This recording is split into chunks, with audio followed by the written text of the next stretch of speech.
നമസ്കാരം, മലയാളി വാർത്തയിലേക്ക് സ്വാഗതം. AI ക്യാമറയിൽ കുടുങ്ങി മുഖ്യമന്ത്രി പിണറായി വിജയന്റെ കിയ കാർണിവലും. നവകേരള സദസ്സിന്റെ ഇടുക്കി യാത്രക്കിടയിലാണ് മുഖ്യമന്ത്രിയുടെ കാറിലെ നിയമലംഘനം AI ക്യാമറയുടെ കണ്ണിൽ കുടുങ്ങിയത്. മുൻ സീറ്റിലെ സഹയാത്രികൻ സീറ്റ് ബെൽറ്റ് ധരിക്കാത്തതിന് മുണ്ടക്കയം കുട്ടിക്കാനം റോഡിൽ വെച്ചാണ് മുഖ്യമന്ത്രിയുടെ KL 01 CV 6683 എന്ന വാഹനത്തിന് AI ക്യാമറ പിഴയിട്ടത്. 500 രൂപ പിഴയാണ് നിയമലംഘനത്തിന് MVDക്ക് അടയ്ക്കേണ്ടത്. ഈ സമയത്ത് മുഖ്യമന്ത്രി കാറിലുണ്ടായിരുന്നില്ല. മുൻ സീറ്റിലിരുന്ന സീറ്റ് ബെൽറ്റ് ഇടാത്ത ഉദ്യോഗസ്ഥന്റെ ചിത്രമടക്കമാണ് പിഴ അടയ്ക്കേണ്ട നോട്ടീസ് നൽകിയിരിക്കുന്നത്. ഡിസംബർ 12 വൈകിട്ട് 4:17 ഗതാഗത നിയമലംഘനം നടന്നത്. മുഖ്യമന്ത്രി മറ്റു മന്ത്രിമാരും ബസ്സിൽ യാത്ര ചെയ്യുന്ന സമയത്താണ് സംഭവം. നവകേരള ബസ്സിനൊപ്പം അകമ്പടി വാഹനമായാണ് മുഖ്യമന്ത്രിയുടെ കിയ കാർണിവൽ യാത്രയിൽ ഉണ്ടായിരുന്നത്. ഇടുക്കിയിലെ 5 നിയോജക മണ്ഡലങ്ങളിൽ നടന്ന നവകേരള സദസ്സിൽ കിട്ടിയത് 42,236 പരാതികളാണ്. നവംബർ 18 മുതൽ ഡിസംബർ 23 വരെയാണ് നവകേരള സദസ് പരിപാടി നടന്നത്.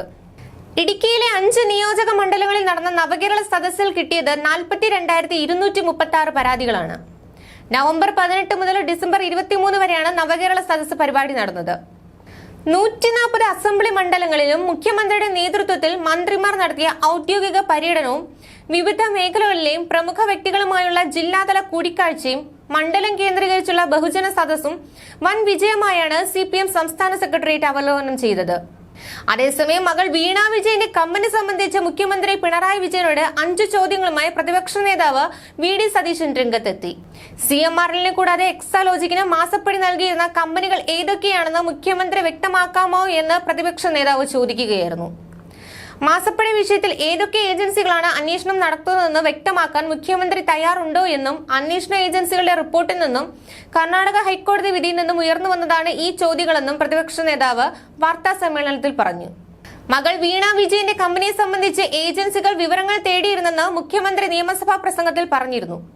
അങ്ങനെയെങ്കിൽ അന്വേഷണത്തിന്റെ വിശദാംശങ്ങൾ പുറത്തുവിടാമോ എന്ന് ചോദിച്ചപ്പോൾ മുഖ്യമന്ത്രി മൗനം പാലിച്ചു. കർണാടക ഹൈക്കോടതി വിധിയിൽ CMRലും വീണ വിജയനും തമ്മിലുള്ള സാമ്പത്തിക ഇടപാടുകൾ സംബന്ധിച്ച് 2021 ജനുവരി 29 ED നൽകിയ വിവരത്തെ തുടർന്നാണ് ROC നോട്ടീസ് അയച്ചതെന്ന് വെളിപ്പെടുത്തിയിട്ടുണ്ട്. കഴിഞ്ഞ നിയമസഭാ തെരഞ്ഞെടുപ്പിന് മുമ്പ് 2021 ED അന്വേഷണം ആരംഭിച്ചിരുന്നു. എന്നിട്ടും എങ്ങനെയാണ് 3 വർഷം ED അന്വേഷണം മൂടിവെച്ചത്?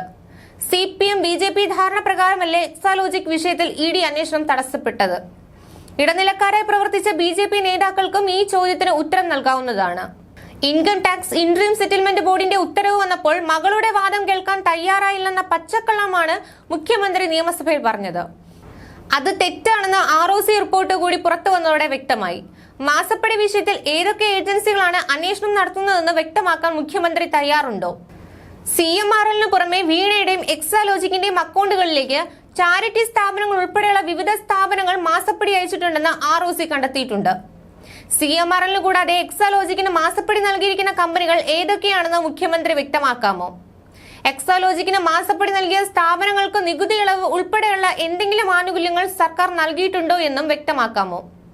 കരിമണൽ കമ്പനി ഉടമയുടെ ഭാര്യയുടെ സ്ഥാപനമായ എംപവർ ഇന്ത്യയിൽ നിന്ന് എക്സാലോജിക് സ്വീകരിച്ച വായ്പ സംബന്ധിച്ച കണക്കുകളിൽ വ്യക്തതയില്ലെന്നും ROC വെളിപ്പെടുത്തിയിട്ടുണ്ട്. എംപവർ നൽകിയ വായ്പ മുഴുവനായി എക്സാലോജിക് അക്കൗണ്ടിൽ എത്തിയിട്ടില്ല.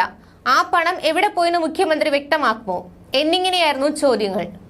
ന്യൂസ് ഡെസ്ക്, മലയാളി വാർത്ത.